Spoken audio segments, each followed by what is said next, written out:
Hi, Nigel.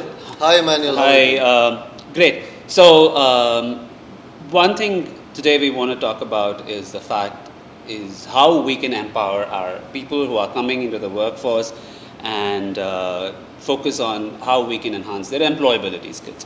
So, my first question to you would be to ask you, what do you think, in your opinion, that when we hire people today, the youth of people, you managing a team and things like that.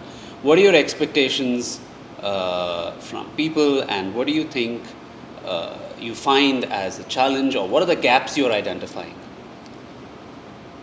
Awesome. Very, very elaborate question and very awesome. Uh, I feel, not personally, but yes, definitely on a corporate level, is uh, people don't have skill sets formed. So when I'm hiring people, it's always a difficulty because the one key fact that people lack in today's whatever corporate world is email. I mean, email is one of the things that we're talking about. But when you're looking at the whole probably it's the whole communication that is a challenge. Definitely, yes. If you Okay. put it as a wholesome thing, it's communication. In a big corporate world, like a big one Fortune 1000 company or Fortune 500 company, you need to know how to get things done and you need to be good with people. My dad had told me when I left to Qatar at 21, he told me, he said, Nigel, you can be one of the two. Make a lot of money, zero contacts, or make amazing contacts, and those contacts will put money on the table for you. Right, but so what I'm understanding from what you're saying is developing relationships at workplace is one of the key challenges that people are facing. Yes. People managing skills and things like that. So these are some of the things that we're going to be looking forward. But what has happened in this kind of the world today is the fact that we've also seen that there is a lot of work from home culture. People have not seen each other for a long time, and a lot of people have not even come into seeing offices and and things like that. People are now coming back to work and returning to work and trying to be there and all of that. What do you see different in the last, compared to the last 2 years, as to what things are at least coming back to some kind of a normalcy? What are the things that people are should keep in mind about coming back to work and adjusting to being in the office again? What are those challenges? I see a different scenario of how it is work from home is good. It's good, obviously. But you lose that connection of communication with your staff, not staff, or your colleagues.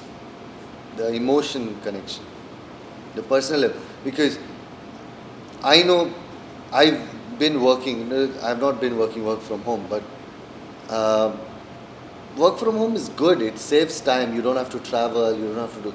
But work from home is laid back, I feel. Okay. But then But there is a lot of people, there are a lot of people who would like to work from home because it's given them a lot of flexibility, it's given them a lot of agility, and I think that's going to be one of the things that organizations also have to come to terms with to a large extent. I see a lot of roles that are now that's got working from home as a culture. Yeah. So I believe that there should be a little bit of a balance over there where people should be given the flexibility to do. That's again my opinion. So what about let's just go back to these skills. Now there are a lot of people who are probably now coming into the workforce. After graduation and things like that. What are the things that they need to work upon? Like one of the things I feel is there's a lot of lack of self-esteem, and the confidence levels are not very strong, and things like that. What do you think to coach them or provide them confidence or all of that in today's world? Because it's a very challenging situation for a lot of people. This is, in my opinion, one of the biggest gaps that I've identified, or let me just say, this is what people ask me, how to be more confident in front of my boss, in the work that I produce, and things like that. So, in your opinion, what would be that one or two things that the people who are coming into the workforce that could probably focus on? Okay, I definitely, I love myself, so I can love others. Uh, so I have a class. I used to have an internship program, but through this internship, I share my knowledge. I share whatever I've learned for the past 11 years with them, like SEO, marketing, how to warm the client on a call itself, how to not flirt with them, but warm them up, even if they are in a bad mood, how to get them smiling. These kind of sessions I have with these people. And obviously, when I look at hiring, I look at, okay, sometimes you cannot get the best of everything. You have to coach, train, and get them. You know what I'm talking about. You're yourself a well-esteemed person who's coached thousands of people. So, Right. You don't get that skill set, but mentoring them and getting them on board and showing them trust, that you trust in them, is something that drives them, so they never fail to impress. I would put it that way. So believing in yourself is something very important. And believing in them too. Right. Giving them the chance.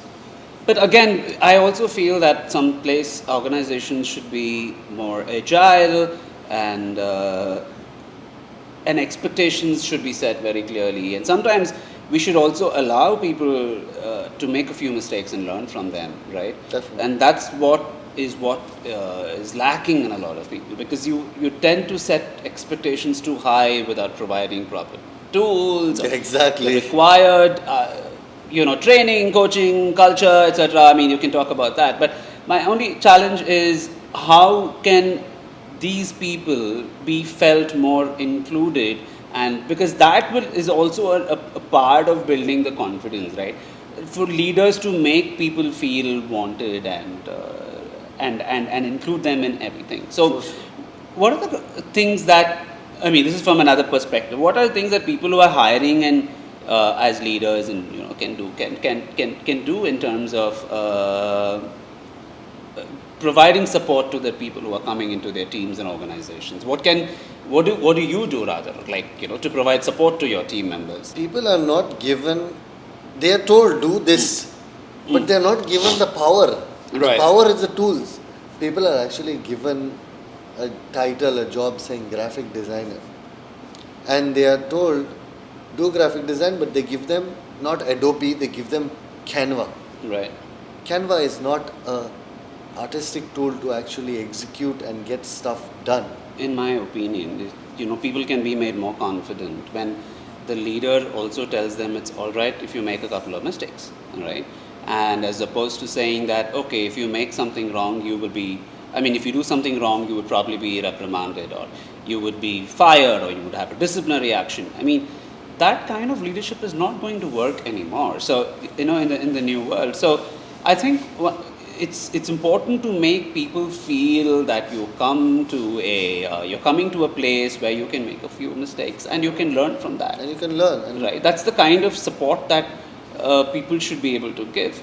And I also believe that nobody is Perfect. Nobody's perfect, and nobody could probably even be a useless product. I have seen a lot of people saying that he's not good, she's not good, they're not good. But then it is about getting the right person to do the right job. And if you've not been able to do that as a recruiter, as a leader, as a manager, whatever, I think that is the biggest challenge, having the right person to do the right job.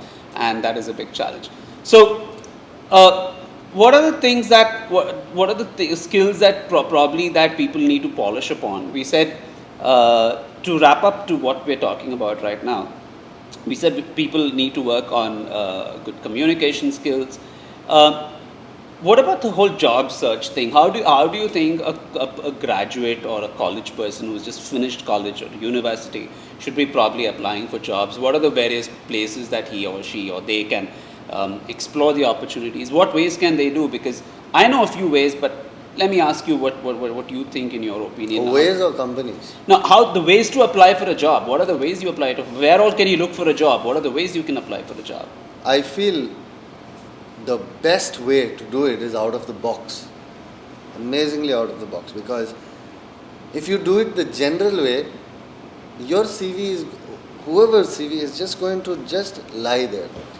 First thing, an amazing LinkedIn profile.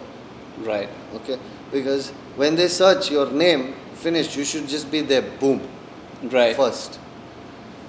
Second is a CV without spelling mistakes, because as soon as you have a spelling mistake on your CV, you close the door for yourself. It's like hitting the hammer on your head. Right. Right. You agree with me? Okay, Sure. amazing. Right. Third thing would be have a portfolio. And I feel it's, you know better because you've been in this line. Right. The biggest mistake is sending a cover letter that is generic to every job. You have to send, the cover letter is for a meaning. I want to get in a relationship with you. Why? Explain where you will be useful. Right. That is when the recruiter feels, oh, okay, he studied about the company. He is not simply applying left, right, center. Because CEOs generally don't get CEO's job by applying by a CV. They come through recommendation. So that essence of that cover letter people don't know. They feel, cover letter, CV, okay, let me apply. And they just change the company name on that, which is wrong. So we've covered the CV part, we've covered the cover letter part. What about the job process? Like, is it online? Should you go to consultants? Should you go to headhunters? What is the kind of approach that people need to take when they apply for jobs? They either go through headhunters but I feel thinking out of the box and directly connecting with people on LinkedIn opens doors for people. Right. Opens doors.